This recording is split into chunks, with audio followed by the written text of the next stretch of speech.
পনির দিয়ে বানিয়ে নেওয়া নতুন স্বাদের কোনো স্ন্যাক্স খেতে ইচ্ছে করলে একবার এই রেসিপিটা ট্রাই করতে পারেন, একদম ইউনিক।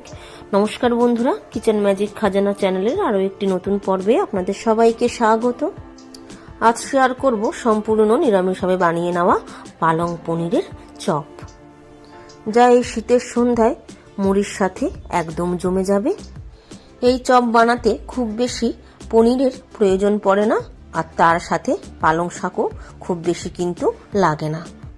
অল্প কয়েকটা পালং শাকের পাতা দিয়েই তৈরি হয়ে যায়। তৈরি হবে বেশ মুচমুচে, বানানো যেমন সহজ, খেতেও ভীষণ মজার। তাহলে আসুন ঝটপট রেসিপিটি দেখে নেওয়া যাক। সবার প্রথমে চপের জন্য পুর রেডি করে নেব।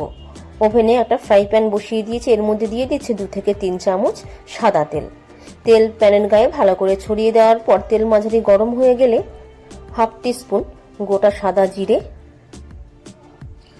গ্যাসের ফ্লেমটাকে মিডিয়ামে রেখে নেড়ে চিড়ে জিরে একটু ভেজে নিয়ে জিরের কালারটা চেঞ্জ হয়ে গেলে এবার আমি এর মধ্যে দিয়ে দেব 1 ইঞ্চি গ্রেট করে রাখা আদা।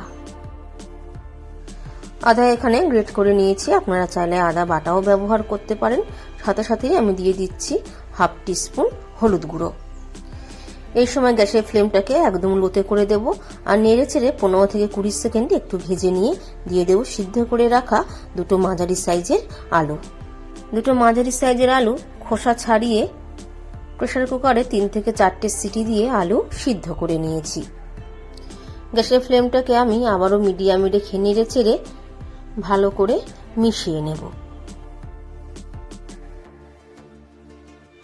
1 থেকে 2 মিনিট পর এবার আমি এর মধ্যে দিয়ে দিচ্ছি স্বাদ অনুযায়ী লবণ। লবণ আপনারা আপনাদের টেস্ট অনুযায়ী অ্যাড করবেন। একটা কুচনো কাঁচা লঙ্কা, 3/4 টিস্পুন বিট লবণ। এমনি নর্মাল লবণ আর বিট লবণ নিজেদের স্বাদ অনুযায়ী কিন্তু অ্যাড করবেন। 3/4 টিস্পুন কাশ্মীরি লাল লঙ্কার গুঁড়ো। কাশ্মীরি লঙ্কার গুঁড়োটা দিলাম শুধুমাত্র রঙের জন্য, ঝাল হবে না, রঙটা ভালো আসবে। থাকলে দেবেন, না হলে স্কিপ করবেন। এর সাথে দিয়ে দেব 1 চামচ চিলি ফ্লেক্স। যে কোনো নিরামিষ চপ আমার একটু ঝাল ঝাল খেতে ভালো লাগে, তো সেই কারণে লঙ্কার পরিমাণটা এখানে বেশি দিয়েছি। আপনারা আপনাদের স্বাদ অনুযায়ী অ্যাড করবেন। নেড়ে চেড়ে ভালো করে মিশিয়ে নিয়ে 3 থেকে 4 মিনিট ধরে কুক করে নেব, যতক্ষণ না অবধি আলুর মধ্যে যে একটা ময়েশ্চার আছে সেটা হালকা টেনে গিয়ে আলু প্যান থেকে উঠে আসে। 2 থেকে 3 মিনিট ধরে কুক করে নেওয়ার পর এবার আমি এর মধ্যে দিয়ে দিচ্ছি 1 চামচ ভাজা মশলা। এই ভাজা মশলাটা অ্যাড করলে কিন্তু চপের স্বাদের মাত্রা অনেকটাই বেড়ে যাবে। জিরে, ধনে, মৌরি, শুকনো লঙ্কা, জোয়ান আর কাসৌরি মেথি শুকনো খোলায় তেলে আমি গুঁড়ো করে নিয়েছি। 2 চামচ ধনে, 1.5 চামচ মৌরি, 1.5 চামচ জিরে, হাফ চামচ জোয়ান আর 1 চামচ কাসৌরি মেথি, তার সাথে 3টে শুকনো লঙ্কা শুকনো খোলায় তেলে আমি গুঁড়ো করে নিয়েছি আধ ভাঙা করে। দিয়ে দিলাম 1/4 টিস্পুন শাহি গরম মশলা গুঁড়ো আর তার সাথে হাফ টিস্পুন চাট মশলা। চাট মশলাটা অ্যাড করলে চপ থেকে বেশ একটা হালকা চটপটা স্বাদ আসবে। স্বাদের ব্যালেন্স ঠিক রাখার জন্য দিয়ে দিলাম হাফ টিস্পুন চিনি আর সব শেষে খানিকটা কুচনো ধনে পাতা। ধনে পাতা কুচিয়ে আলুর পুরের সাথে 1 মিনিট ধরে ভালো করে নেড়েচেড়ে মিশিয়ে নিয়ে আমি গ্যাসের ফ্লেমটা বন্ধ করে দেব আর পুরো একটা অন্য জায়গার মধ্যে তুলে নেব। আলুর পুর কিন্তু একদম তৈরি হয়ে গেছে, দেখুন প্যান থেকে উঠে আসছে। চলে যাব পরের স্টেপে।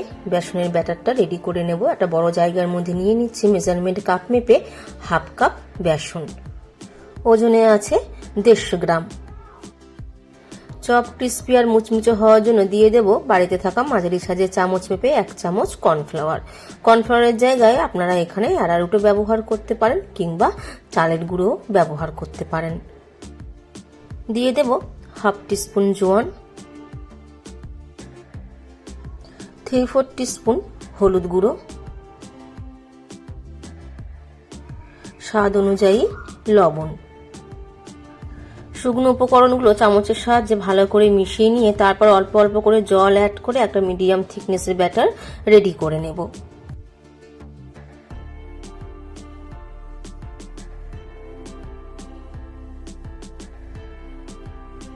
5 থেকে 6 মিনিট ধরে বেসন খুব ভালো করে ফেটিয়ে নেব।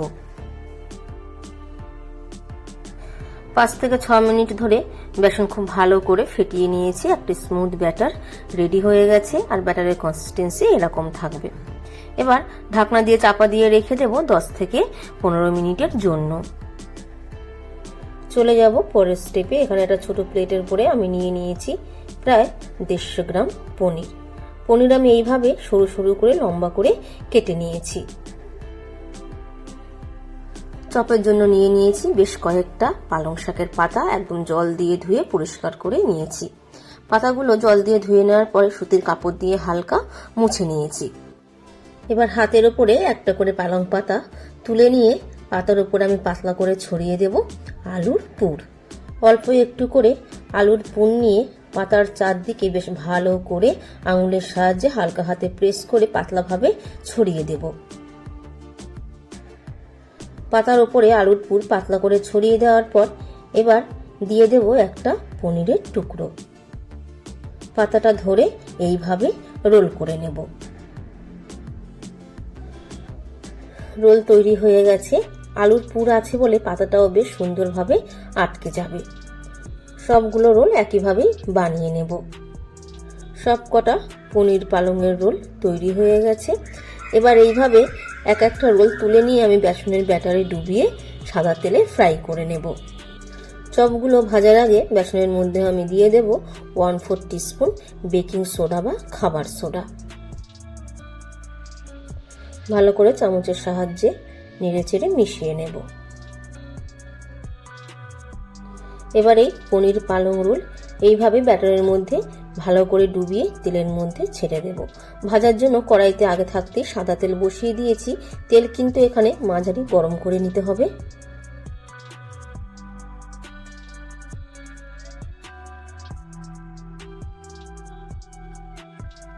প্রথম ব্যাচে সব চপগুলো ভাজা যাবে না, তাই দুটো ব্যাচে আমি ভেজে নেব।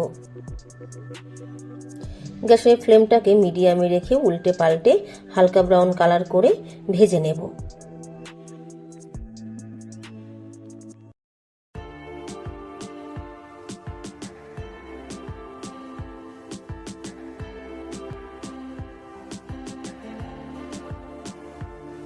একদম ক্রিস্পি মুচমুচে করে প্রথম ব্যাচের চপগুলো আমার ভেজে নেওয়া হয়ে গেছে।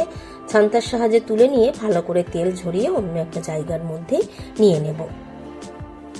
একইভাবে দ্বিতীয় ব্যাচের চপগুলো আমি ভেজে নেব।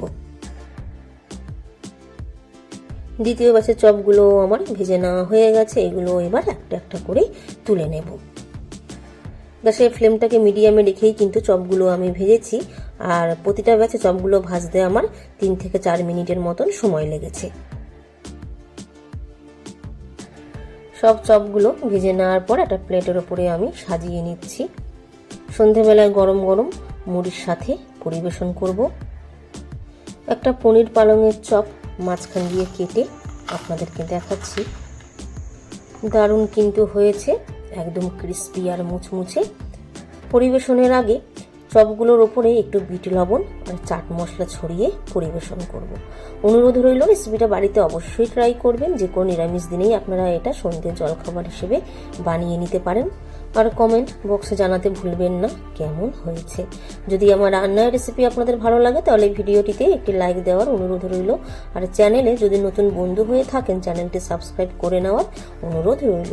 তার সাথে পাশে থাকা বেল আইকনটা অবশ্যই প্রেস করে দেবেন, যাতে আমি যখনই কোনো নতুন রেসিপি আপনাদের সাথে শেয়ার করি নোটিফিকেশন আপনাদের কাছে পৌঁছে যায়।